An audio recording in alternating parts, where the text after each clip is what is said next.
माशरा, मईशत, media, मजहब और मां।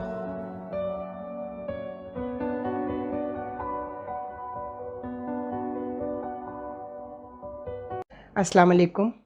चैनल M5 से नसरीन हुसैन परवेज़ आपसे मुखातिब है।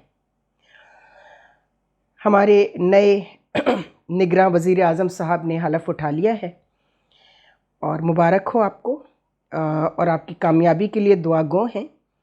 लेकिन ये जहन में रखिएगा कि ये जो आपको उकसाया जा रहा है कि आप सिर्फ 3 महीने के लिए इंतखाबात कराने के लिए आए हैं, तो ना सही 3 महीने चलें, 4 महीने में करा लें, लेकिन आप फ्री एंड फेयर इलेक्शन करा दें। होने तो फ्री एंड फेयर ही चाहिए, बात इसमें तो कोई ख़राबी नहीं है। लेकिन क्या आप ग्राउंड रियलिटीज़ को देखते हुए समझ सकते हैं कि एक चीफ इलेक्शन कमिश्नर जो पार्टिजन है और बहुत ज़्यादा एक्सपोज हो चुका है, वो फ्री एंड फेयर इलेक्शन कराने की पोजीशन में है? पोजीशन में तो है, लेकिन उसकी हिम्मत नहीं है, चूँकि माल बहुत खा लिया है नून लीग से और पीपल्स पार्टी से। तो हमें तो नहीं लगता कि इन साहब की मौजूदगी में कोई इलेक्शन फेयर हो सकेगा।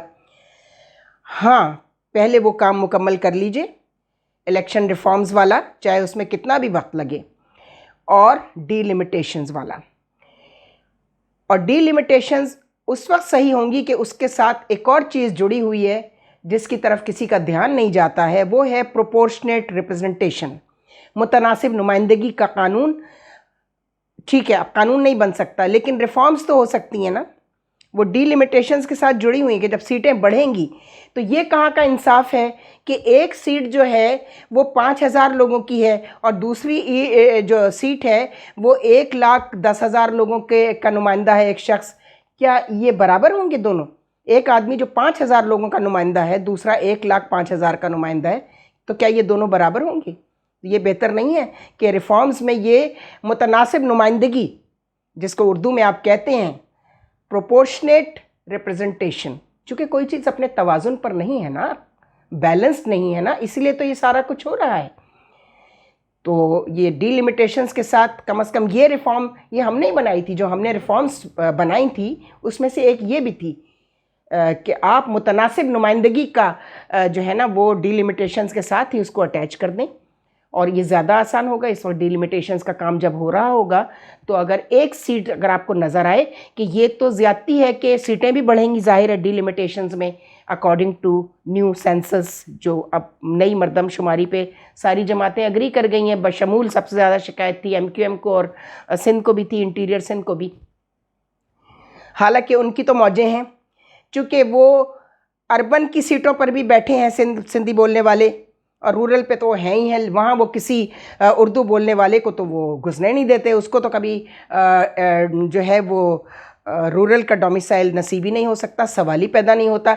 लेकिन Sindhi domicile officer, Sindhi immigration, Sindhi domicile से ताल्लुक़ रखने वाले लोग जो काम करते हैं डोमिसाइल बनाने का, और जो वर्क सर्टिफिकेट बनता है, वो आराम से सिंधी बोलने वाले कराची में जमा होते चले जा रहे हैं। पिछले 2 डिकेड्स में इतने ज़्यादा आ गए हैं और नई मरदमशुमारी में उन्हें भी शामिल कर लिया गया है।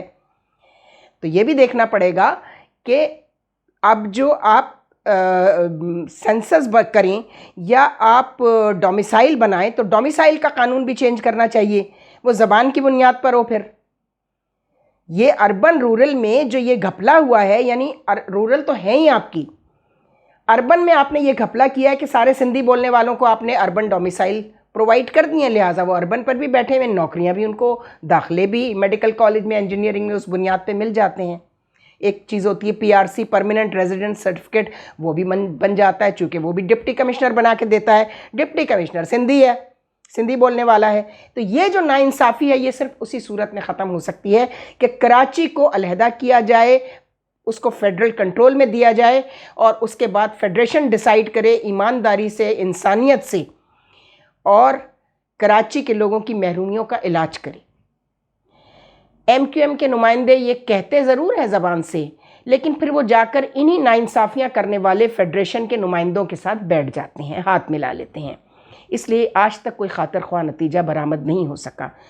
तो मैं तो आपको ये रिक्वेस्ट करूँगी, अनवारुल हक काकड़ साहब, मुझे याद है आप जब हम बलूचिस्तान में मेरी 3 साल पोस्टिंग रही है एज़ प्रोविंशियल इलेक्शन कमिश्नर, तो आपका ज़िक्र होता था कई दफ़ा, और आप शायद एक दफ़ा तशरीफ़ भी लाए थे, एक दफ़ा टेलीफोन पर भी बात हुई थी, और आपकी बड़ी अच्छी रेपुटेशन, साख आपकी बहुत अच्छी है, आपकी साख बहुत अच्छी है, और किसी ने कोई फिंगर रेज नहीं की, चारों तरफ से हर कॉर्नर से आपको अप्रिशिएट किया जा रहा है। तो मैं आपको ये रिक्वेस्ट करूँगी कि अभी इलेक्शन को, ये मेरी ज़ाती राय है, इसका किसी से कोई किस पर मैं इम्पोज़ नहीं करूँगी अपनी ज़ाती राय को, लेकिन मुझे ये मालूम है कि इस मुल्क के मोर देन 60% लोग ये चाहते हैं कि अब इस इलेक्शन की बकवास से कुछ अरसे के लिए जान छुड़ा के पहले इकोनॉमी को ठीक किया जाए, पहले उन तमाम मामलात को ठीक किया जाए जिनकी वजह से कभी इलेक्शन फेयर हो ही नहीं सकता। और वो मामलात क्या हैं? वो तो इलेक्शन रिफॉर्म्स में तय हो सकते हैं, लेकिन इलेक्शन रिफॉर्म्स कौन करेगा? वो तो असेंबली को दे दिए गए, असेंबली का तो ये काम नहीं है। तो आप बताइएगा कि क्या नेशनल असेंबली का काम कानून साजी है या इस्लाहात करना है? ये आपको बताना पड़ेगा। आप पढ़े लिखे आदमी हैं, मुताला भी बहुत करते हैं, तो मेरी तो दुआ होगी कभी आपसे मुलाकात हो जाए, या मैं आपको कुछ किताबें, चूँकि जो किताब पढ़ता है उसको पता होता है कि जो लिखा जा रहा है, अगर वो उसमें कहीं गलती होती तो फ़ौरन उसकी निशानदही हो जाती, लेकिन ऐसा नहीं है। अगर इंसाफ करना है तो फिर पूरा कीजिए। ये आधा पौना इंसाफ करके तो कहते हैं ना, the complete lie is better than the half truth is more dangerous than complete lie. तो इससे बेहतर है कि आप मुकम्मल अगर इंसाफ करना चाहते हैं, अदल तो आप नहीं कर सकते, अदल तो अदालतें भी नहीं कर सकती, अदल तो सिर्फ अल्लाह ताला करता है, इंसाफ करती हैं अदालतें। आप भी सिर्फ इंसाफ कर सकते हैं अपने इख्तियारात की हुदूद तक।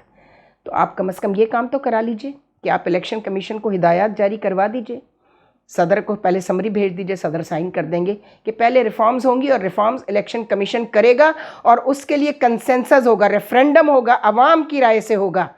खाली इलेक्शन कमीशन के 5 मेंबर बैठकर जो है वो रिफॉर्म्स नहीं करेंगे जनाब, वो किसी के लिए काबिल कबूल नहीं होंगी, क्योंकि ये तो टीम पूरी की पूरी मुस्लिम लीग नून की हायर की हुई है, और हमें तो पता है वहाँ क्या हो रहा है। तो पहले तो आप इलेक्शन कमीशन जो है वो इंडिपेंडेंट कॉन्स्टिट्यूशनल बॉडी है, लेकिन भुट्टो साहब के बाद से इसने ये काम बंद कर दिया है कि वो अपने स्टेटस को पहचाने, अपनी ताकत को पहचाने, और वो ताकत को इसलिए नहीं पहचानना चाहते कि फिर पैसा कहाँ से आएगा उनके पास, जेबें कैसे भरी जाएंगी।